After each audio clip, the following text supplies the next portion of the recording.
আজ তোমাদের দেখাবো কুম্ফু হওয়ার আগে আমরা যে প্রেগন্যান্সি ফটোশ্যুট করেছিলাম সেই ছবিগুলো।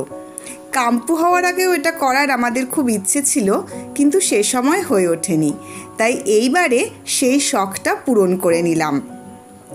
আমার ইচ্ছে ছিল এই ফটোশ্যুটের জন্য আমি যে ধরনের পোশাক পরতে ভালোবাসি, যে ধরনের পোশাক পরে থাকি, মানে শাড়ি বা সালোয়ার এ ধরনের পোশাকই তো আমি বেশি পরি, তো এই ধরনের পোশাক পরেই আমি এই ফটোশ্যুটটা করব।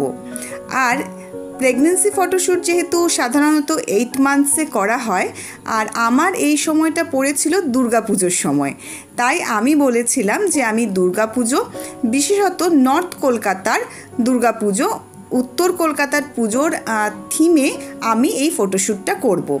উত্তর কলকাতা, তার পুরনো বাড়িঘর এমনি আমার খুব ভালো লাগে, তো এই দুটো মিলিয়ে, পুজো আর উত্তর কলকাতা এই দুটো মিলিয়ে আমি ফটোশ্যুটটা করেছিলাম। আমি বেছে নিয়েছিলাম একটা হলুদ রঙের তাঁতের শাড়ি, অম্বরীশ পরেছিল সবুজ পাঞ্জাবি, আর কাম্পু লাল রঙের একটা পাঞ্জাবি। বন্ধুরা, ছবিগুলো দেখো আর কেমন লাগলো জানিও। ভিডিওটা ভালো লাগলে একটা লাইক করে দিও, চ্যানেলটা সাবস্ক্রাইবও করে রাখতে পারো।